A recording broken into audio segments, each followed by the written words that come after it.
Oi, gente, seja muito bem-vindo, seja muito bem-vinda ao canal Progredir Infinito, a sua escola de mentalidade.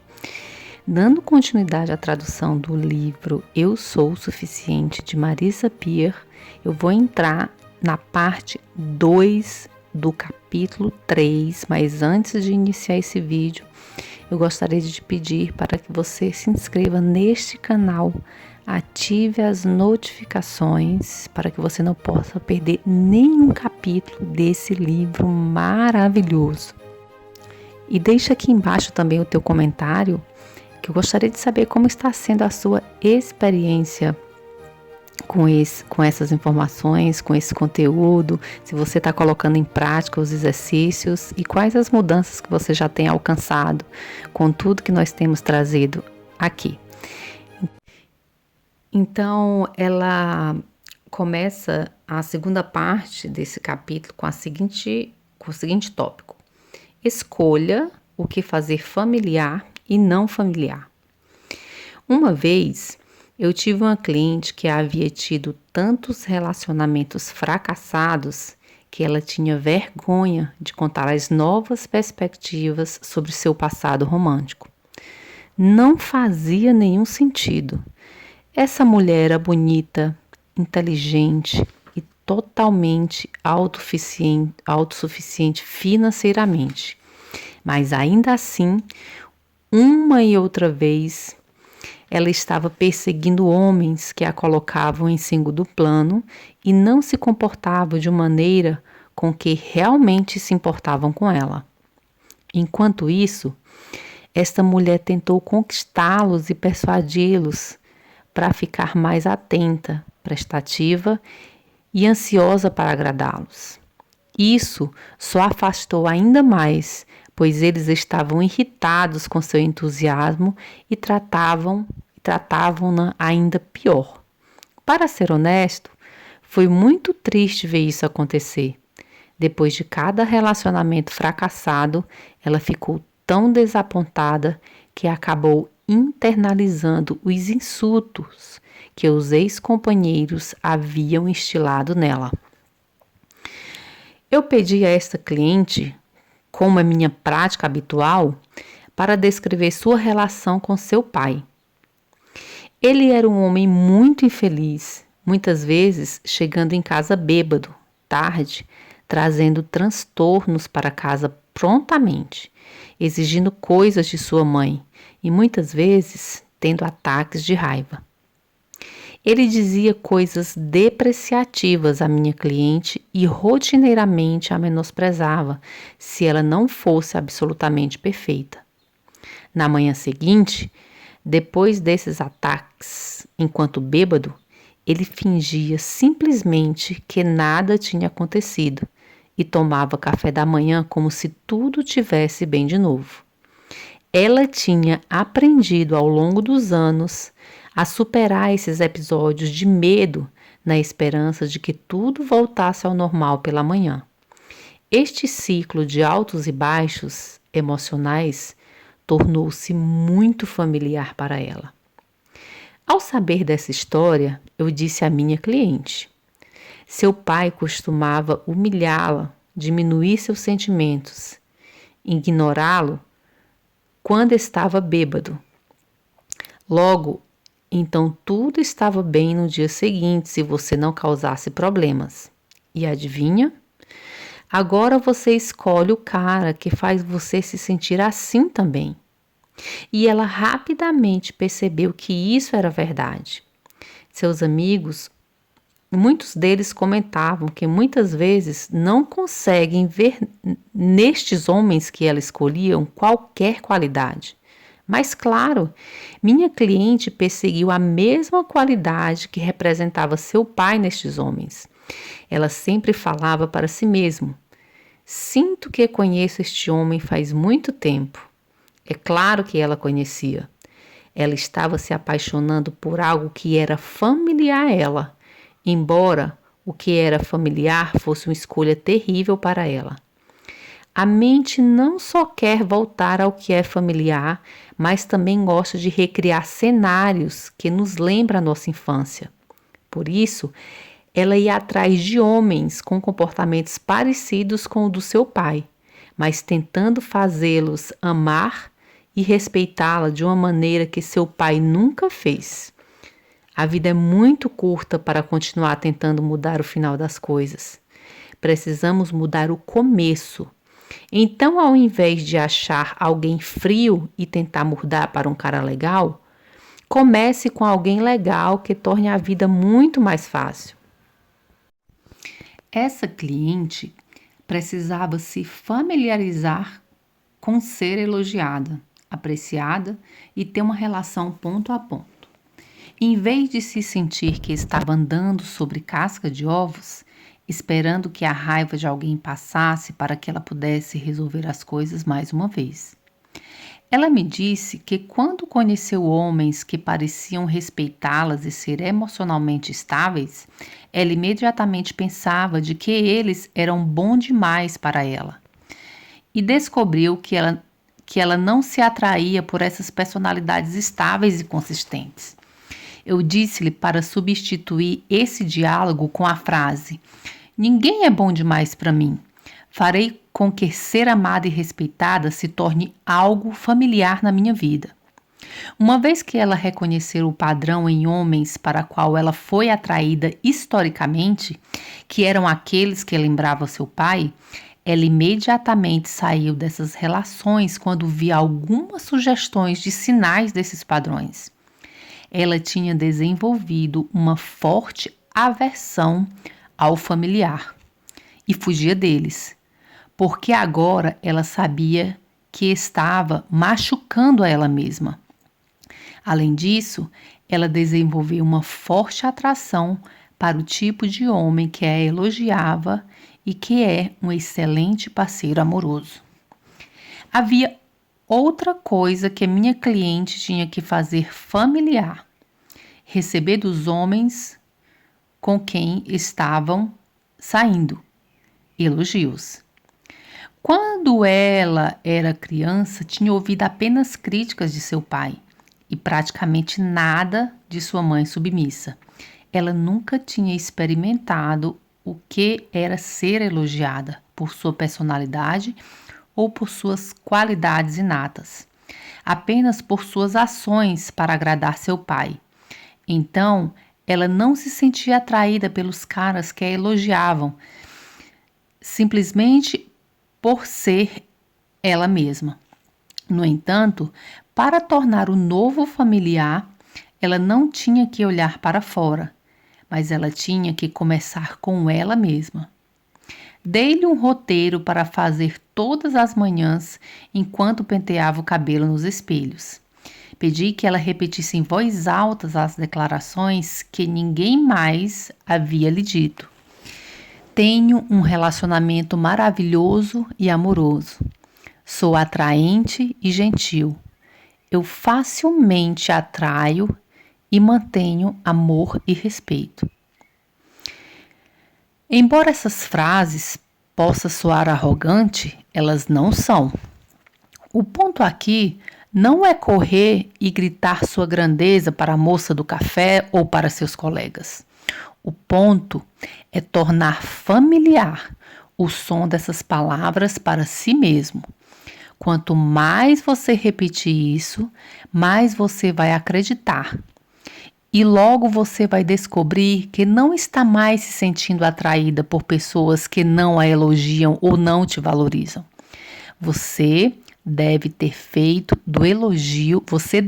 fazer do elogio algo muito familiar. Trabalhei com muitas pessoas bem-sucedidas e uma coisa que notei sobre elas é que elas estão muito dispostas a dizer em voz alta, sem hesitação, no que elas são boas. Isso é porque a autodeclaração e a autoconfiança são tão familiares para eles que não é desconfortável dizer em voz alta no que eles se destacam. Não importa se essa confiança vem de ter uma infância perfeita, com pais encorajadores, ou do próprio trabalho interno que eles fizeram sobre si mesmo, apesar de uma infância difícil. Qualquer um pode optar por se elogiar-se e tornar isso algo familiar. E de fato, uma vez que você faz, você vai descobrir que é o melhor presente que você pode dar a si mesmo.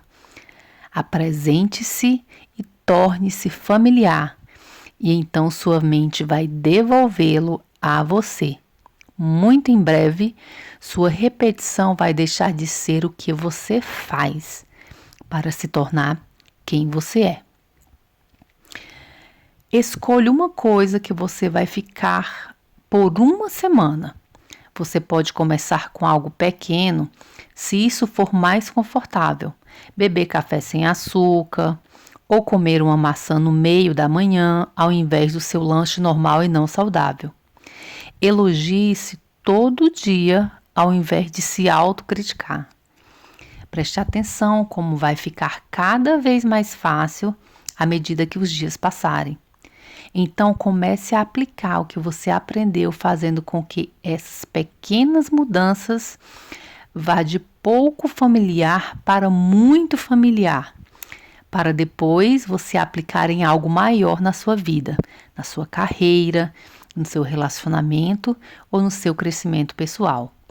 Uma vez que você sabe que é possível se familiarizar com algo que não era familiar e vice-versa, você pode seguir em frente em direção aos seus sonhos.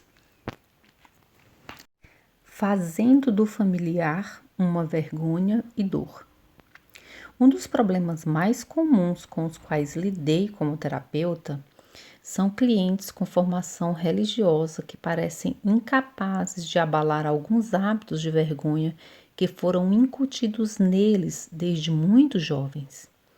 Embora a religião possa certamente ser uma força positiva para o bem do mundo, infelizmente, ela pode sofrer mutações e deixar algumas pessoas com vergonha e dor incrível quando sua família ou líder religioso os chamam de alguém que não está à altura da religião. É assustador ver pessoas cujas famílias as afastam porque não concordaram mais com as normas socioculturais de uma determinada religião. Infelizmente, isso é muito comum. Mas a boa notícia é que esses sistemas de crenças limitantes não são integrados ou inatos, eles são aprendidos. Religiosos ou não, muitas pessoas têm crenças familiares incutidas pela família que não são mais úteis para ela. Se eu não sou um bom filho ou arruinei minha honra fazendo sexo antes do casamento, essas crenças só têm poder sobre você porque elas se tornaram familiares para você. Mas você pode pensar que suas únicas opções para se livrar dessas crenças são fazer anos de terapia ou uma habilidade mágica de voltar no tempo e ter sua infância de volta. Mas há outras maneiras que é muito menos demorada. Se o seu constrangimento habitual voltar à infância, é muito provável que não seja sua vergonha. É provável que sua mãe, seu pai ou avós tenham incutido em você seu próprio senso de vergonha por não fazer jus a isso. E então eles fizeram isso tão familiar em você que você sente como se fosse seu. É um fato lamentável que possamos aprender a ter vergonha. Assim, como você pode fazer um gato ou cão se sentir envergonhado se você gritar com ele toda vez que ele pula no sofá, você pode fazer um humano se sentir envergonhado se ele não está à altura de algum padrão culturalmente imposto que é constantemente lembrado neles. Mas você não tem que viver com isso. Tente o próximo exercício. E assim ela apresenta mais um exercício que você pode estar utilizando nesses casos de vergonha, de culpa, né? Então, o exercício é o seguinte: comece a dizer em voz alta: isso não é culpa minha, isso não me pertence, essa vergonha não é minha, eu já posso deixar isso ir. Imagine a culpa em uma mala muito pesada e que você dá para a pessoa que deu essa culpa a você. Quer dizer, você devolve a culpa para a pessoa, né? Imagine o alívio que você sente de não ter que carregar esse peso com você. Eles não precisam saber que você fez isso, mas a imagem de você, mesmo devolvendo a sua culpa para a pessoa que colocou isso em você, para a pessoa que impôs isso para você, é profundamente libertadora. Uma vez que você devolveu a culpa, ela não é mais sua e então já não é mais familiar para você.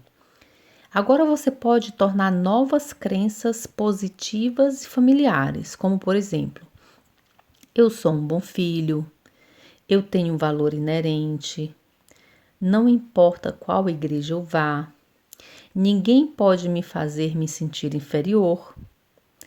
Estas novas crenças, se você repeti-las, substituirão o espiral de culpas em que você vive por tanto tempo. À medida que você olha para frente, para a sua vida, você está certo de encontrar situações que vai te trazer dor ou raiva.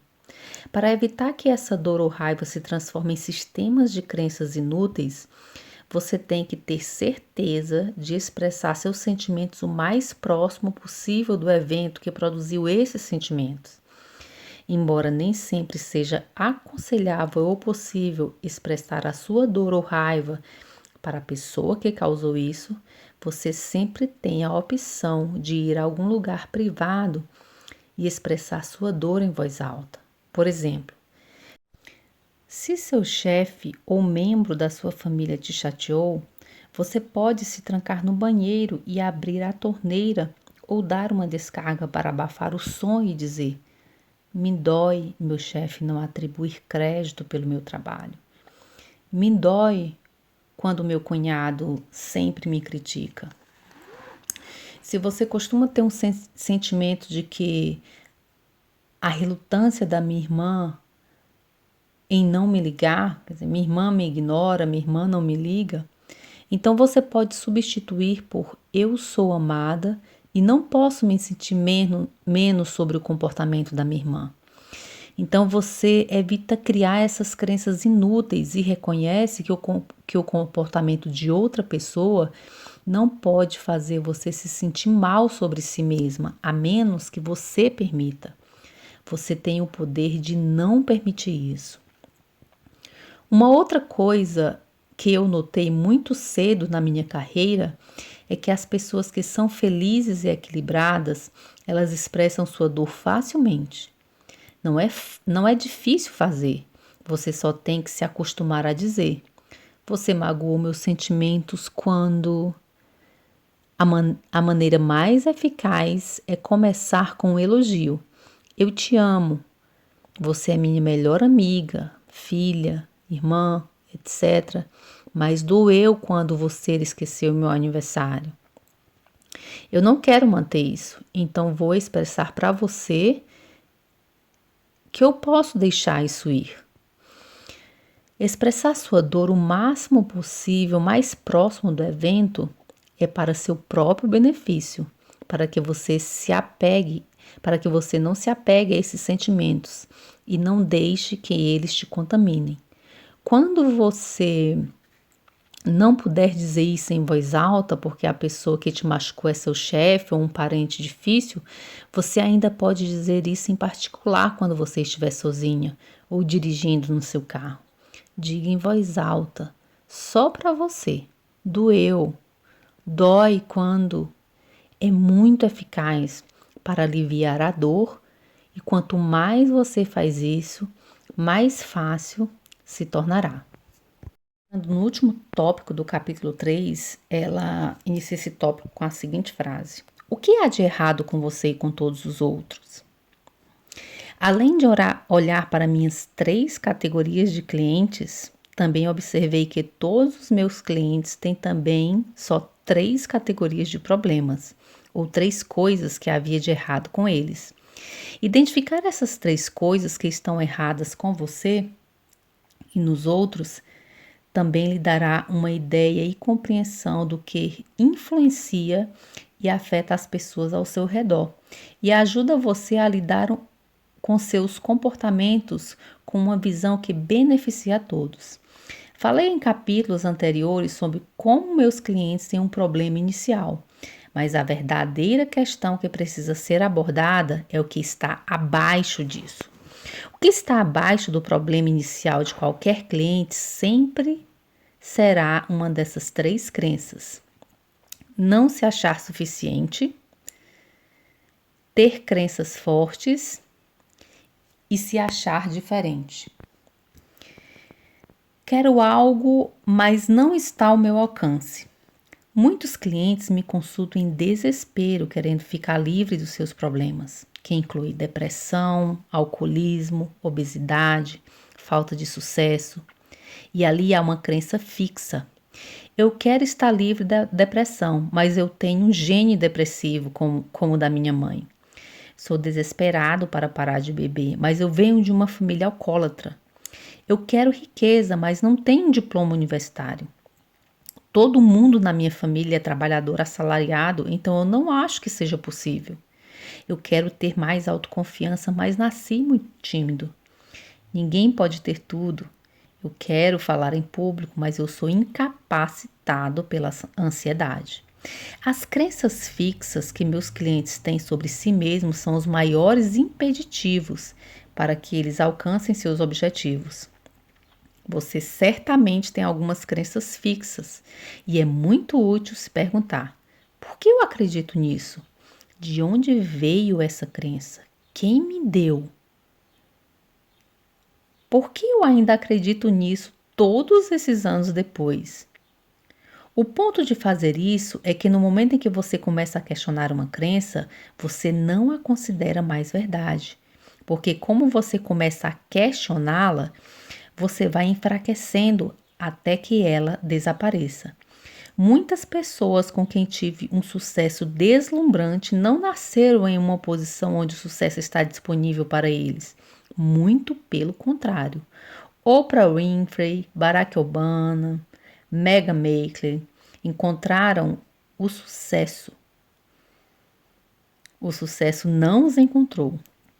Tudo está disponível para você.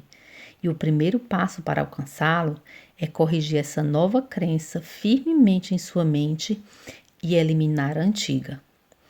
A outra crença é: sou diferente, por isso não posso me conectar. Então, é difícil para eu ter amor porque eu sou diferente. O terceiro problema que meus clientes apresentam é uma crença poderosa de que eles são diferentes. Você pode ver como esses pensamentos funcionam em um círculo. O denominador comum de todos os problemas emocionais é que sentimos que não somos suficientes e nos sentimos diferentes para não nos conectarmos. No entanto, nossa sobrevivência estava ligada à nossa necessidade de nos conectar. Então, isso se tornou um espiral, um ciclo vicioso. Já que nosso maior medo é ser diferente, o fato de você pensar que é diferente significa que você é o mesmo que todos os outros e que eles são todos iguais a você. Está codificado em nossos genes que somos iguais a todos os outros, em vez de que nos sobressairmos, porque isso poderia ter ameaçado nossa sobrevivência. Hoje é bom ser excelente. Isso não ameaça a nossa sobrevivência. Aqui há uma pergunta para você. Por que você se sente diferente? Abaixo, algumas respostas comuns.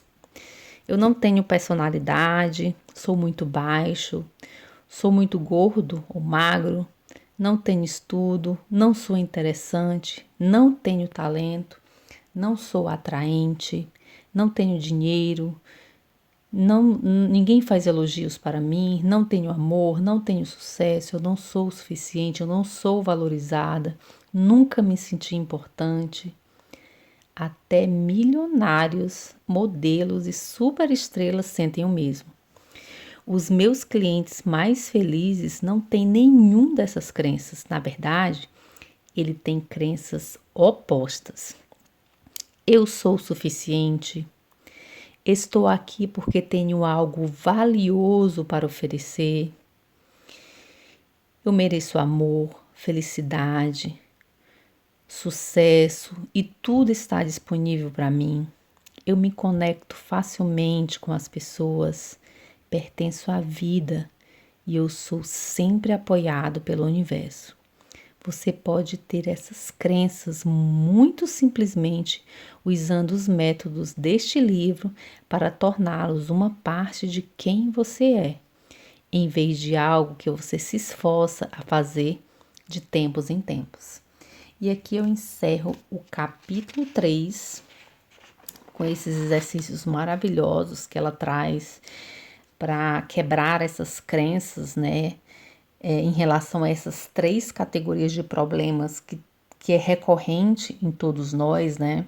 De achar que as coisas não estão ao nosso alcance, de sentir que não é suficiente, de pensar, eu sou diferente, por isso eu não posso me conectar. Então, ela, desde os capítulos anteriores, que ela já vem trazendo e trabalhando com exercícios em cima dessas crenças, e eu acho esses exercícios dela muito simples, muito prático e que tem um potencial efetivo, né, de mudança, de reprogramação mental muito grande. Então, aqui eu encerro o capítulo 3. Espero que você tenha gostado. Deixa aqui o teu comentário sobre o que você achou desse capítulo, dos exercícios que ela traz, que são exercícios de forma muito simples, que a gente pode aplicar no nosso dia a dia o tempo todo, à medida que a gente vai observando melhor os nossos pensamentos, né? Isso traz um grau de consciência maior em relação aos pensamentos que a gente tem tido em relação a nós mesmos. E espero ter te ajudado mais uma vez. E até o próximo vídeo, onde eu vou iniciar o capítulo 4. Compartilhe esse vídeo se você acha que ele pode ajudar alguém. Não esqueça de ativar as notificações e até o próximo vídeo, quando eu vou iniciar o capítulo 4. Um grande abraço e tchau, tchau.